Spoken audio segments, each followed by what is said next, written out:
Welcome to Philosophy Talks. Nah, apa kabar teman-teman? Sudah lama kita nggak podcast ini.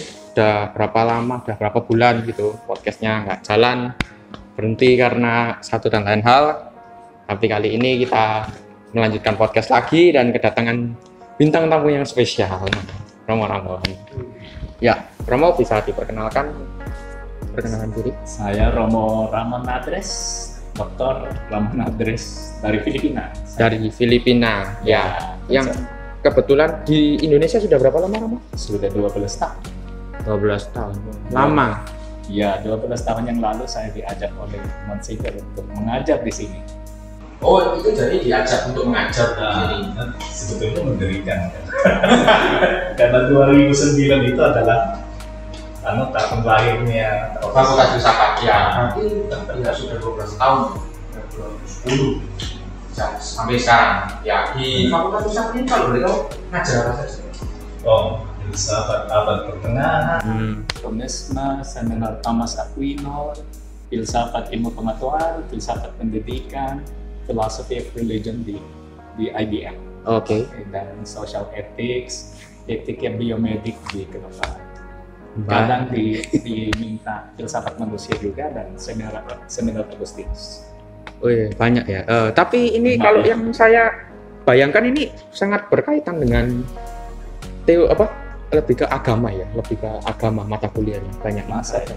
Kita bukan agama, filsafat namanya. Filsafat ilmu pengetahuan, filsafat pendidikan, filsafat abad pertengahan. Thomisme itu memang dianggap filsuf.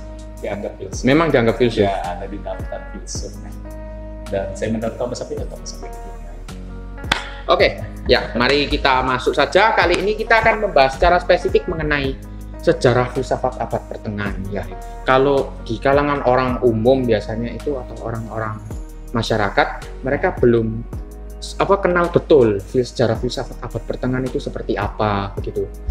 Kayak ya orang tahu itu sejarah masa lalu dan yang masa sekarang, tapi mereka nggak tahu kalau ada sejarah filsafat abad pertengahan, terutama filsafat abad pertengahan gitu, yang mereka ini isinya apa gitu. Mungkin bisa dijelaskan sedikit, Romo, sejarah filsafat abad pertengahan itu seperti apa gitu. Ya, mungkin itu harus dilihat dalam konteks sejarah. Maka ada 4 zaman di dalam sejarah dunia ini. Yang pertama itu Yunani kuno, yang kedua abad pertengahan, ketiga modern dan kontemporer. Oke. Tapi yang mungkin yang 4 itu seperti setara kan. Tapi kita harus sadar bahwa yang abad pertengahan itu 1000 tahun. Dari abad 5 sampai 1500. Itu sekitar abad 16 15-16 gitu. Itu 1000 tahun. Iya, 1000 tahun sampai hingga 1000 tahun. Lama ya? Lama. Dan paling itu, lama sebetulnya. Iya, dari ada bermacam-macam 4 abad tadi, 4 zaman kuno, pertengahan, modern dan kontemporer. Pertengahan ini sepertinya yang paling lama. Yang paling lama. Ini yang sifatnya yang khusus adalah ini waktunya Kristianitas. Jadi apakah hanya berpusat pada Kristianitas? Yang terjadi karena memang Kristianitas boleh dengan yang nolnya kan? Iya. Nol. Dan baru yang 500 itu sudah berkembang. Karena dulu tidak terlalu berkembang kan? Dianiaya oleh orang-orang Yahudi dan Romawi. Baru 500 mereka bisa sedikit. Sudah damai. Oke. Tapi kalau dari dari pelajarannya itu sendiri ya, Romo ya, itu seringkali bahwa dianggap ada kata-kata bahwa sejarah filsafat abad pertengahan itu merupakan the dark age, zaman kegelapan di mana gereja berkuasa secara mutlak gitulah, berkuasa penuh atas kehidupan, yang semuanya harus berpusat pada gereja dan ya gereja gitu. Tapi apakah nggak ada perkembangan lain selain itu? Untuk faktanya kan, itu dipanggil zaman gelap pada abad 18. Maka sebelum itu belum dipanggil zaman gelap karena tidak dianggap gelap. Nah, kenapa itu dinamakan zaman gelap pada abad 18? Karena pada waktu itu ada pencerahan Prancis kan. Dan ada revolusi, dan karena situasi politik mereka mulai membenci gereja, dan agama. Nah, karena kebencian itu mereka menolak sembah yang ada sebelumnya, tapi dulu sangat dicintai sembahnya. Maka itu alasannya adalah politik. Nah, mereka mengatakan bahwa itu gelap karena gereja menguasai sembah pengetahuan pada waktu itu dari abad 5 sampai 1500. Nah, ini pertanyaan saya. Sekarang bisa dikuasai pengetahuannya seluruh dunia kan? Dan itu yang disebut tentang sosial media. Betul. Sosial media menguasai pikirannya orang di seluruh dunia. Betul. Masa pada waktu itu abad 5 sampai 1500 gereja yang hanya ada di Roma bisa menguasai seluruh dunia. Maka tidak ada yang di tempat-tempat itu yang bisa berpikir secara mandiri kan? Pasti ada. Maka itu menurut saya palsu. Dan justru itu tidak bisa disebut zaman gelap karena ada beberapa titik terang di sana. Khusus yang mendirikan sekolah dan juga universitas. Yang mungkin kita tidak tahu bahwa universitas itu didorong oleh gereja. Oh, jadi universitas itu didorong oleh gereja? Benar. Dibentuk oleh gereja? Benar. Oke. Dan kalau dipikir-pikirkan berarti pengaruh gereja sangat luas ya pada masa itu? Tidak terlalu, karena memang ada politiknya juga. Kita harus berpikir bahwa bukan hanya gereja yang berkuasa pada waktu itu. Raja-rajanya dan kaisarnya juga berkuasa. Dan kadang-kadang mereka bertengkar. Kadang mereka bertengkar. Lalu yang rajanya atau kaisarnya menghalangi tindakan-tindakannya gereja. Dan kadang gereja yang menghalangi tindakannya raja. Karena ada seperti kompetisi antara keduanya. Sebetulnya waktu universitas itu didirikan pada abad 13, memang ada beberapa universitas yang didirikan oleh kaisar. Yang lain itu oleh gereja. Tapi yang terbesar yaitu Universitas Paris itu dari gereja. Bapak Paus yang mendirikan. Bapak Paus yang mendirikannya. Ya, dan itu juga menjadi universitas yang cukup terkenal pada masa itu. Iya. Dan itu dari sekolah yang besar. Sekolah besar itu ada di katedral. Yang mendirikannya itu katedral. Walaupun dibantu oleh raja, karena yang Paris itu adalah kotanya raja. Oleh karena itu, mereka kaya dan bisa mendirikan sampai sekolah yang besar seperti itu. Dan itu menjadi universitas. Dan sebetulnya juga universitas itu didirikan oleh kelompok dosen dan mahasiswa. Oh, jadi dosen dan mahasiswa berperan? Iya. Mereka yang mendirikannya karena itu seperti serikat dosen dan mahasiswa. Hanya kalau itu diberkati oleh Bapak Paus, dipercayai di seluruh dunia. Maka orang-orangnya baik. Baik. Sudah diberkati, baik berarti. Baik, dan bisa dipercayai. Bisa dipercaya. Oke. Tapi apakah dari usaha gereja untuk mendirikan universitas itu, apakah kemudian di abad pertengahan itu adakah tokoh-tokoh terkenal yang memiliki pengaruh hingga sekarang? Itu lama, maka ada banyak. Tapi yang abad pertengahan tinggi itu adalah abad 13, waktu universitas itu didirikan. Dan salah seorang yang terkenal adalah Thomas Aquinas. Karena itu saya mengajar dua mata kuliah tentang dia, mengenai Thomisme dan filsafat yang dia pakai. Oke. Berarti Thomas Aquinas itu bisa juga disebut sebagai seorang filsuf. Benar. Kendati dia juga berasal dari kalangan gereja. Benar. Seperti yang saya selalu menjelaskan kepada mahasiswa, teologi kan, dia teolog, benar. Tapi teologi itu tidak bisa jadi tanpa filsafat. Oke, teologi itu adalah iman, ayu-ayu, sama filsafat yang membedahnya. Oke, dan equals teologi. Oke, kalau ada teologi maksudnya ada filsafat. Ada teologi, ada filsafat. Ya. Nah, Soalnya kalau dari yang pernah saya dengar juga itu, kalau dulu itu sebelum teologi dan filsafat itu diseimbangkan begitu, berjalan beriringan, itu teologi lebih dominan. Apakah benar itu? Kalau filsafat kita pakai untuk membedahnya, maka filsafat yang lumayan dominan. Oh, dia alatnya, ya alat bedahnya. Oh iya, betul. Nah, jadi itu mengkritisi wahyu. Tapi yang keluar setelah itu membedah wahyu, yang keluar itu memang yang sangat benar, sangat bisa diterima oleh akal budi kita. Maka sejak awal itu yang luar biasa di dalam abad pertengahan. Sejak awal usahanya adalah untuk mempercayai sesuatu yang sungguh benar. Yang menurut mereka bisa dibukti oleh filsafat sebagai sesuatu yang bisa diterima oleh akal budi kita. Oke. Ya, dan kira-kira apa ya? Kalau misalnya kita belajar mengenai sejarah filsafat abad pertengahan, dan karena kita juga sudah hidup di zaman yang serba canggih sekarang ini, itu apakah ada relevansinya?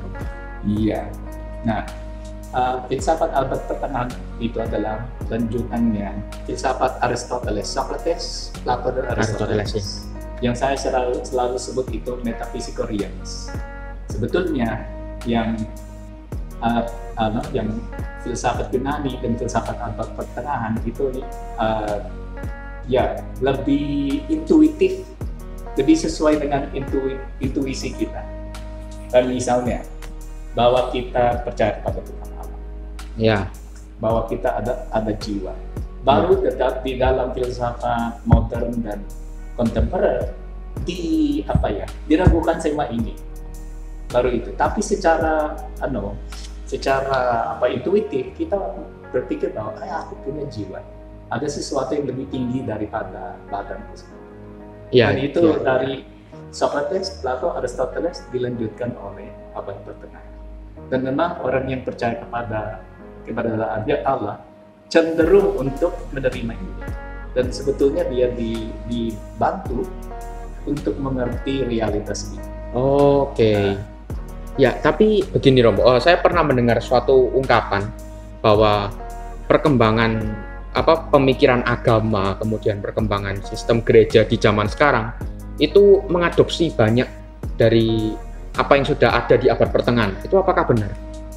Ya, itu benar. Maka tafsirannya itu tafsiran ajaran di Kristianitas pakai yang filsafat dari abad pertengahan. Tapi itu bukan maksudnya bahwa yang dari modern dan kontemporer itu tidak bisa dipakai. Bisa juga. Bisa dipakai, ya. Ya, hanya karena ada beberapa filsafat itu adalah yang disebut Weltanschauung, kan? Worldview. Bagaimana kita melihat dunia ini. Dan sesuai dengan worldview itu, pandangan kita atas dunia ini berubah.